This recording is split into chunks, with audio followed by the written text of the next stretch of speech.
देश ही नहीं, इस दुनिया में मानव को मानव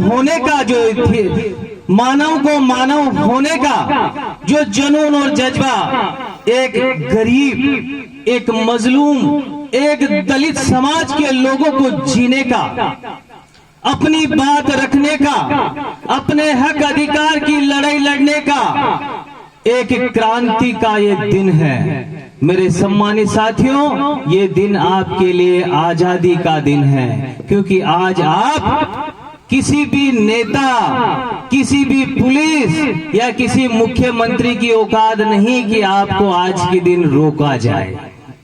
आज मुझे पता पड़ा कि बाबा साहब की रैली की एसडीएम ने परमिशन नहीं दी, लेकिन मेरे सम्मानित साथियों, एसडीएम की कोई औकात नहीं होती कि बाबा साहब जो हमारे राष्ट्रीय महापुरुष हैं और इस देश के संविधान निर्माता है, जब इस देश में यदि संविधान निर्माता की रैली रोक दी जाती है तो तुम्हारे माताजी फिरोजी के जुलूस को क्यों नहीं रोकते हो?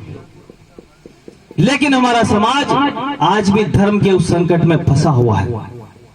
इस देश में 5000 साल से हमारे इस बहुजन समाज को गुलाम बनाने का जो षड्यंत्र रचा जा रहा है, 5000 सालों से, सदियों से आर्य और अनार्य के बीच में जो विवाद हुआ था, आज वो आर्य और अनार्य का जो युद्ध है वो स्वर्ण वर्सेज शूद्र है। आज भी ये जो लोग हैं, आज भी हमारे जो बहुजन समाज है, एससी एसटी ओबीसी के जो लोग हैं, उनसे आज भी वही नफरत है। आज भी हमारे समाज के उन घरों को जलाया जाता है, हमारी महिलाओं के साथ बलात्कार होता है, हमारे दलित समाज के घरों को गांव से पलायन करने को मजबूर किया जाता है। हमारा व्यक्ति कोई नाम के आगे सींग लगा दे तो उसके हाथ पैर काट दिए जाते हैं। यदि हमारा समाज का कोई नया जागृत युवा बाबा साहब के इस मिशन को आगे ले जाना चाहता है तो प्रशासन और राजनीतिक लोग उसका दमन करना चालू करते हैं। मेरे सम्मानित साथियों, मैंने बचपन से संघर्ष किया है।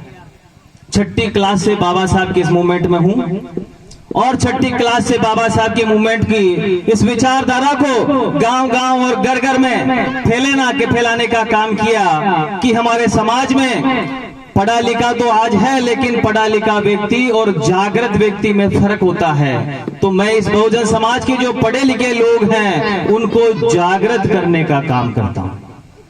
क्यों? क्योंकि पढ़ा लिखा व्यक्ति पेट और परिवार के लिए जी सकता है, लेकिन जागृत व्यक्ति इस बहुजन समाज के लिए काम करेगा। वो कभी जाति नहीं देखेगा कि ये मेरा रेगल भाई है, ये मेरा मेघवाल भाई है, ये मेरा मीणा भाई है। वो इस बहुजन समाज के हक अधिकार की लड़ाई लड़ेगा। वो जाति की बात नहीं करेगा, वो जमात की बात करेगा। जाति और जमात में फर्क समझ गए? जाति एक होती है और जमात जो आप में से सभी जो लोग बैठे हैं, रेगर, मेघवाल, सासी, कंजर, कोली, साटिया, बागरिया, जाट, अहीर, खाती, माली, लोहार, ये हो गया मेरा बहुजन समाज, ये हो गया जमात। तो क्या मेरे सम्मानित दोस्तों, जो जाति की बात करता है क्या वो इस जमात का भला करेगा? जो जाति की बात करता है वो जमात का भला नहीं कर सकता। इसीलिए मनुवादी लोग जातियों के संगठन बनाते हैं। ये रेगर महासभा, ये मेघवाल महासभा, ये वाल्मीकि महासभा, ये जितनी भी जो महासभाएं हैं, ये जितनी भी जो महासभाएं हैं वो चुनाव के समय में बीजेपी और कांग्रेस के हाथों में बिक जाती है।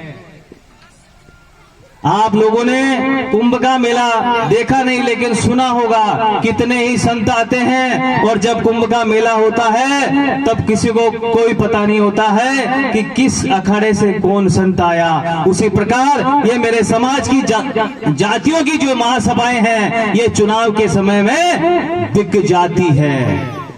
मेरे सम्मानित साथियों, जब हम बाबा साहब की बात करते हैं, बाबा साहब ने मानवता की बात करी है, तथागत बुद्ध ने मानवता की बात करी है, पेरियार स्वामी ने मानवता की बात करी है। इस देश में बहुजन समाज में जन्मे सभी संत महापुरुषों ने इस बहुजन समाज को मानवता की बात कही है।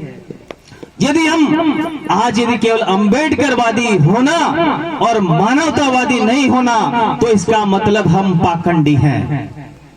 हम उस मनुवाद की उस व्यवस्था में बंधे हुए हैं। मेरे सम्मानित साथियों, देश की आजादी से आज 72-73 साल बाद भी हमारा समाज आज भी दबा कुचला है।